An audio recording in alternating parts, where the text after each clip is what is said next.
قرآن نے بھی یہی رویہ اپنایا ہے. آپ دیکھیے مثال کے طور پہ 3 آیتیں میں پیش کروں گا دلیل کے طور پہ. آپ خود دیکھیے کہ یہ چیز ادھر آپ کو نظر آ رہی ہے یا نہیں نظر آ رہی ہے. اب دیکھیے سورہ عمران جو کہ 30 نمبر کا سورہ ہے، اس کی 28ویں آیت ہے، 20 آیت ہے. اس میں اللہ کیا فرما رہے ہیں آپ دیکھیے. اللہ فرماتے ہیں اعوذ باللہ من الشیطان الرجیم لا يتخذ المؤمنون الكافرين اولیاء من دون المؤمنون ومن يفعل ذلك فليس من الله في شيء إلا أن تتقوا منهم تقاه ويحذركم الله نفسه وإلى الله المصير. دیکھیے اس کا ترجمہ کیا ہے اردو میں. مومنوں کو چاہیے کہ ایمان والوں کو چھوڑ کر کافروں کو اپنا دوست نہ بنائے، اور جو ایسا کرے گا وہ اللہ تعالیٰ کی کسی حمایت میں نہیں، مگر یہ کہ ان کے شر سے کسی طرح بچاؤ مقصود ہو، اور اللہ تعالیٰ خود تمہیں اپنی ذات سے ڈرا رہا ہے اور اللہ تعالیٰ ہی کی طرف لوٹ جانا ہے. اب دیکھیے آپ جس طریقے سے کوئی آپ کی پوری قوم کو جنرلائز کر دے تو آپ کو دکھ ہوتا ہے، اسی طریقے سے قرآن نے کیا فرمایا ہے مومنوں سے کہ کافروں کو اپنا دوست مت بناؤ. جو مسلمان ہیں ان کو یہ تعلیم دی جا رہی ہے کہ کافروں کو اپنا دوست مت بناؤ.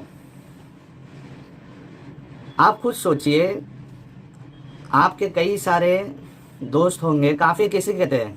کافر وہی ہے نا جو اسلام کو نہیں مانے، انکار کرے اللہ کا رسول کا، وہ سب کافر ہو جاتے ہیں. مثال کے طور پہ اسلام کو چھوڑ کے، مسلمانوں کو چھوڑ کے جو بھی مذہب کے لوگ ہیں، ہندو ہے، سکھ ہے، عیسائی ہے، یہ سب کافر کی گنتی میں ہی آتے ہیں نا. تو یہاں اللہ فرما رہے ہیں کہ کافروں سے دوستی مت کرو. آپ خود سوچو اگر آپ قرآن کی تعلیم پر چلو گے تو آپ کسی کافر سے آپ دوستی کر ہی نہیں سکتے ہو. حالانکہ آپ کے کئی دوست ہیں جو کافر ہے، ہندو ہے، سکھ ہے، عیسائی ہے، ایتھیسٹ ہے، لیکن قرآن کی تعلیمات پہ آپ چلو گے تو بالکل دوستی نہیں کر سکتے ان سے. اور دوسری چیز آپ دیکھیے اس آیت میں ایک ایکسیپشن بھی دیا گیا ہے کہ ٹھیک ہے اگر کافروں سے ہو سکتا ہے کہ تم کو پریشانی ہو، آپ کو ایسا لگ رہا ہے کہ وہ تم کو پریشان کریں گے، تو پھر آپ دوستی کر لو ان سے، تو پھر آپ کو یہ چھوٹ ہے، ورنہ دوستی مت کرنا. اور اللہ تم کو خود ڈرا رہا ہے اس بات سے کہ مت کرنا. اب سوچئے کیا چیز ہے یار. آپ کو پتہ ہوگا کہ اسلام میں منافق کا ایک کانسیپٹ ہے. منافق کس کو کہتے ہیں؟ جو سامنے طور پہ اسلام مسلمان ہونے کی بات کرتا ہے لیکن دل میں اس کے اندر اسلام نہیں ہے، اس کو منافق کہا جاتا تھا. برابر کہ دل میں کچھ اور ہے اور زبان پہ کچھ اور ہے، دکھاوے میں کچھ اور ہے. اب یہ اس میں منافقت آپ کو نظر نہیں آ رہی ہے کہ اللہ فرما رہے ہیں کہ آپ کافروں سے دوستی مت کرو. اور جنرل ٹرم ہے، مطلب اس میں سب کافر آ جاتے ہیں. اور اس میں ایک منافقت یہ ہے کہ اگر ان سے ڈر ہے کہ وہ تم کو پریشان کریں گے. مثال کے طور پہ اگر آپ ایک ایسے ایریا میں رہتے ہیں جہاں ہندو زیادہ ہے یا کافر زیادہ ہے اور آپ کو ڈر لگ رہا ہے کہ یہ ہم کو پریشان کریں گے، تو وہاں آپ کو اجازت ہے کہ آپ ٹھیک ہے دوستی کر لو. میں اس میں یہ سوال کرنا چاہتا ہوں کہ کیا اس کو منافقت نہیں کہا جائے گا کہ آپ کے دل میں کچھ اور ہے اور آپ دکھا کچھ اور رہے ہو، آپ اپنے مقصد کے طور پہ ان سے کافروں سے دوستی کر رہے ہو. اور دوسرا کیا اللہ اتنا مجبور ہے کہ وہ تم کو انسٹرکشن تو یہ دے رہا ہے ایکسیپشن والا، لیکن خود وہ تم کو اللہ کافروں سے بچا نہیں سکتا؟ یہ بھی تو چیز ہے. اچھا اس میں بھی کوئی جیسے عام طور پہ جو اسلامک اسکالرس ہوتے ہیں یا اسپیکرس ہوتے ہیں وہ ادھر یہ مغالطہ دیتے ہیں کہ یہ سب کافروں کی بات نہیں ہو رہی ہے، یہ کچھ خاص اس ٹائم پہ جو کافر تھے ان کی بات ہو رہی ہے. میں کہتا ہوں کہ اگر یہ ان اسپیسیفک کافروں کی بات تھی تو ان جنرل کیوں قرآن میں بتایا گیا ہے؟ یہ تو ان جنرل سبھی کافروں کو اس کے اندر ڈھکیل لیا گیا ہے. اگر یہ صحیح ہے تو کوئی ہر مسلمان کو ٹیررسٹ بولے تو وہ کیوں نہیں صحیح ہے؟ وہ آپ کو کیوں غلط لگتا ہے؟ اسی کو تو ڈوگلاپن کہتے ہیں. تو اب اس بات پہ غور کریے کہ جتنے عام کافر ہے ادھر ایک عام حکم ہے کہ ان کو اپنا دوستی مت بناؤ. اسی طریقے سے اور ایک آیت میں اپنی دلیل میں پیش کرنا چاہوں گا. سورہ عمران کی 32 نمبر کی آیت ہے. اللہ فرماتے ہیں قُلْ أَطِيعُوا اللَّهَ وَالرَّسُولَ فَإِن تَوَلَّوْا فَإِنَّ اللَّهَ لَا يُحِبُّ الْكَافِرِينَ. کیا فرماتے اللہ؟ کہہ دیجئے کہ اللہ اور اس کے رسول کی اطاعت کرو. اگر یہ منہ پھیر لے تو بے شک اللہ کافروں سے محبت نہیں کرتا. اب دیکھیے ادھر بھی وہی رویہ اپنایا گیا ہے کہ سیدھا ایک جنرل ٹرم بتا دیا گیا ہے کہ جو کافر ہے اللہ اسے محبت نہیں کرتا ہے. سیم وہی چیز یہاں بھی آپ یہ نہیں بول سکتے ہو کہ وہ خاص کافروں کے لیے تھا، ادھر تو سب کافروں کی بات کر رہے، یا خاص بھی تھا تو لیکن ادھر جو ورڈ ٹرم یوز ہوا ہے اس میں سب کافر انکلوڈ ہو جاتے ہیں. نہ ہندو، نہ سکھ، نہ عیسائی، یہ سب کوئی بھی اللہ اور اس کے رسول کی اطاعت نہیں کرتے، یہ سب کافر ہے. تو اللہ ان سب سے محبت نہیں کرتا ہے. پھر وہ جو آپ لوگوں کا جو دعویٰ ہے مسلمانوں کا کہ اللہ 70 ماہ سے زیادہ محبت کرتا ہے اپنے بندوں سے، تو یہ تو کانٹرڈکشن نظر آ رہا ہے. یہ کون سی محبت ہے؟ ایک جگہ پہ آپ کہتے ہو کہ اللہ 70 ماہ سے زیادہ محبت کرتا ہے اپنے بندوں سے، اور ادھر اللہ قرآن میں فرما رہے ہیں کہ اللہ کافروں سے محبت نہیں کرتا. اس بات پہ آپ غور کیجئے. پھر اور ایک لاسٹ اس بات پر میں اگزامپل دینا چاہوں گا یا دلیل کے طور پہ پیش کرنا چاہوں گا. سورہ توبہ کی آیت ہے، سورہ نمبر 9 ہے، آیت نمبر 5 ہے، جو کہ جس کے وجہ سے مسلمانوں کو بہت سننا پڑتا ہے اور پھر وہ اس کا کلیریفیکیشن لوگوں کو دیتے بیٹھتے ہیں. میں خود اس میں سے ایک شامل ہوں جب میں مسلمان تھا. اب دیکھیے اس میں اللہ کیا فرما رہے، اعوذ باللہ من الشیطان الرجیم فَإِذَا انْسَلَخَ الْأَشْهُرُ الْحُرُمُ فَاقْتُلُوا الْمُشْرِكِينَ حَيْثُ وَجَدتُّمُوهُمْ. کیا فرما رہے؟ پھر حرمت والے مہینوں کے گزرتے ہی مشرکوں کو جہاں پاؤ قتل کرو.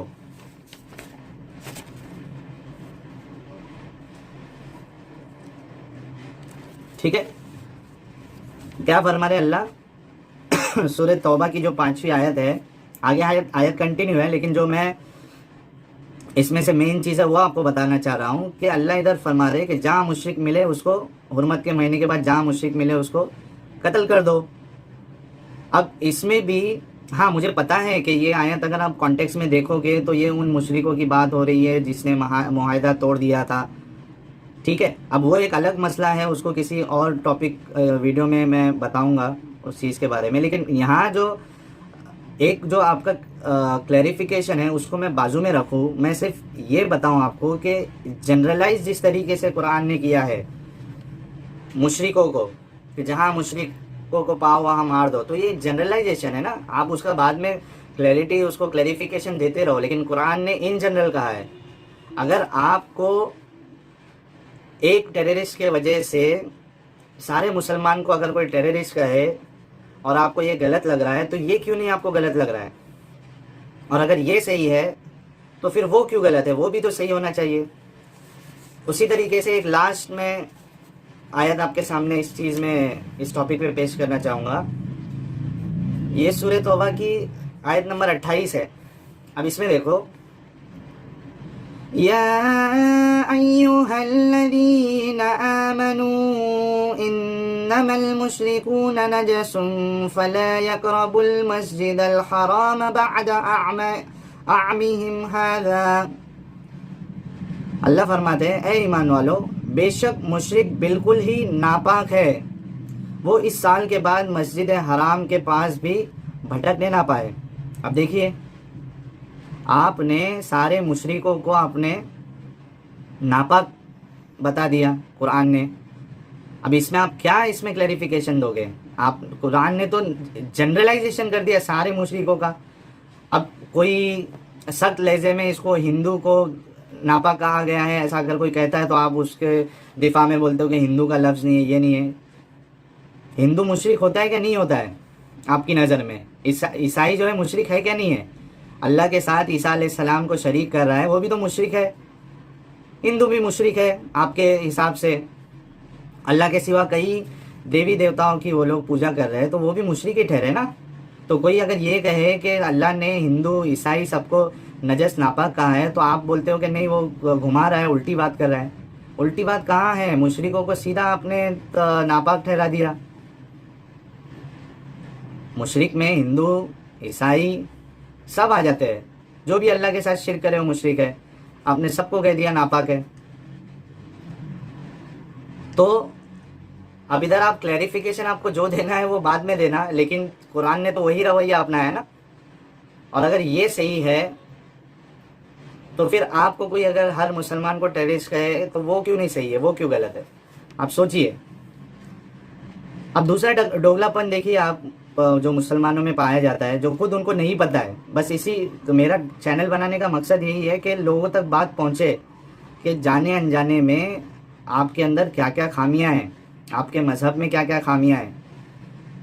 اب مسلمانوں کو گنگا جمینی تہذیب جو ہے وہ بہت یاد آتی ہے. ان کے کئی سارے جو اسپیکرز ہیں وہ ٹی وی پہ آ کر ان کا یہی رونا رہتا ہے, گنگا جمینی تہذیب, گنگا جمینی تہذیب. میں یہ کہتا ہوں جیسے مثال کے طور پہ اگر کوئی ہندو ہے, اس نے کسی مندر میں مسلمانوں کو نماز پڑھنے کی جگہ دے دی, یا کوئی گنپتی کا پنڈال تھا, جمعہ کا ٹائم تھا, جگہ نہیں ہو رہی تھی, تو جو وہاں کے جو غیر مسلم تھے, ہندو تھے, انہوں نے اپنے مندر میں نماز پڑھنے کی جگہ دے دی ان کو. کوئی چرچ میں مسلمان کو اذان دینے کا موقع دے دیا, تو اس پہ مسلمان بہت خوش ہو جاتے ہیں اور ان کو یہ گنگا جمینی تہذیب لگتی ہے کہ یار سب مل جل کے رہنا ہے. لیکن آپ یہ بتائیے مجھے کہ کیا کوئی مسلمان نے آج تک کسی مسجد میں کسی ہندو کو ان کی آرتی پوجا کرنے کے لیے دیا ہے؟ کسی کرسچن کو وہاں جو ان کی جو پوجا کا طریقہ ہے وہ آپ کرنے دیتے ہو؟ تو یہ گنگا جمینی تہذیب جو ہے آپ کی وہ بہت بائس ہے. مطلب آپ صرف ایک ہی طرفہ تہذیب ہے. وہ وہاں صرف باقی مذہب کے لوگ آپ کو جو ہے اپنے عبادت گاہوں میں آپ کو وہاں جگہ دے رہے ہیں نماز پڑھنے کے لیے, اذان دینے کے لیے. آپ کی مسجد میں کبھی آپ ایسا نہیں کرتے ہو. تو یہ کیسا ڈوگلا پن ہے؟ تیسری چیز جو ڈوگلا پن مجھے دکھتا ہے مسلمانوں میں وہ یہ ہے کہ مسلمانوں کے لیے جب کوئی خاص قانون بنا دیا جائے, جیسے مثال کے طور پہ اگر انڈیا میں ہم دیکھیں کہ سی اے اور سی اے کا جو قانون لا پاس ہوا ہے, اس کی وجہ سے سارے مسلمان جو ہے وہ غمگین ہو گئے. ان کو لگا کہ ارے یار مسلمانوں کو ہی ٹارگٹ کیا جاتا ہے ہمیشہ. وکٹم کارڈ ہم پلے کرنے لگے, یعنی مسلمان پلے کرنے لگے. میں بھی ایک مسلمان تھا پہلے. سڑک پہ آ جاتے ہیں مسلمان اس کا ویرودھ کرنے کے لیے. جب کوئی ایسا خاص قانون آپ کو ایسا لگتا ہے کہ یہ مسلمانوں کے لیے بنا ہے, لیکن آپ دیکھیے کہ اسلام مذہب نے کیا کیا ہے. اسلام مذہب میں دیکھیے مذہب کی بنیاد پہ, دھرم کی بنیاد پہ اسلام نے غیر مسلموں پر ٹیکس کا سسٹم لایا جس کو جزیہ کہتے ہیں. اب آپ خود بتائیے کہ یہ کیسا ڈوگلا پن ہے. آپ کے اوپر کوئی اسپیسیفک قانون بنایا جائے تو آپ کو وہاں غلط لگتا ہے, لیکن اسلام نے بھی یہی رویہ اپنایا ہے. غیر مسلموں کو جزیہ دینا پڑتا تھا. اگر اسلامک شریعت آ جائے تو غیر مسلمانوں کو جزیہ دینا پڑے گا, ٹیکس دینا پڑے گا سیفٹی کے لیے اپنی. تو یہ ہوئی کہ نہیں ہوئی ناانصافی کہ مذہب کی بنیاد پہ ٹیکس فکس کیا جائے؟ اگر انڈیا میں ایسا قانون نکل جائے کہ صرف مسلمانوں کو ہی ٹیکس دینا ہے اگر انڈیا میں رہنا ہے, تو آپ کو کیسا لگے گا؟ اسلام نے بھی تو یہی کیا. سیم اب اور اگر ایک مثال دے دوں میں, جو پردے کا سسٹم تھا وہ مسلمان عورتوں کے لیے تھا. جو باندیاں تھیں ان کے لیے پردہ نہیں تھا. پردے کا سسٹم صرف مسلمانوں کے لیے تھا. چاہیے تو میں ایک حدیث ریفرنس میں آپ کے لگا دوں گا جس میں صحابی فرماتے ہیں کہ اگر اللہ کے نبی نے صفیہ بنت خوئی کی جو شادی کا موقع ہے اس کے بارے میں یہ حدیث ہے, اس میں صحابی فرماتے ہیں کہ اگر اللہ کے نبی نے ان سے شادی کی ہوگی تو یہ ہمارے سامنے پردہ کرے گی، اگر اللہ کے نبی نے ان سے شادی نہیں کی اور یہ ایک اگر لونڈی ہے تو یہ ہمارے سامنے پردہ نہیں کرے گی، پردہ کر کے نہیں آئے گی۔ تو آپ دیکھیے، مسلمان عورتوں کے لیے الگ قانون، اور جو باندھی ہے ان کے لیے الگ قانون۔ تو جس بات سے آپ ناراض ہوتے ہو، آپ کو غلط لگتی ہے، وہی چیز جب اسلام میں آپ دیکھتے ہو تو آپ کو غلط کیوں نہیں لگتی ہے یہ سب چیزیں؟ اور ایسی کئی ساری چیزیں ہیں، لیکن چونکہ ویڈیو بہت بڑی ہو جائے گی، اس کے لیے یہ 3 یا 4 چیز جو میں نے بتایا ہوں یہ بھی کافی آپ کے سمجھنے کے لیے، جیسے کئی سارے چیز ہے جو ڈبل سٹینڈرڈ ہے مسلمانوں میں، کہ وہ اپنے لیے تو اس کو غلط مانتے ہیں، لیکن جب وہی چیز اپنے مذہب میں ہے وہ چیزیں تو اس کو غلط نہیں مانتے۔ اب اس پہ غور و فکر کریے، اور میں کہتا ہوں کہ ایک انسان کو انسان بننا چاہیے، اس کو اسلام کی کوئی ضرورت نہیں ہے۔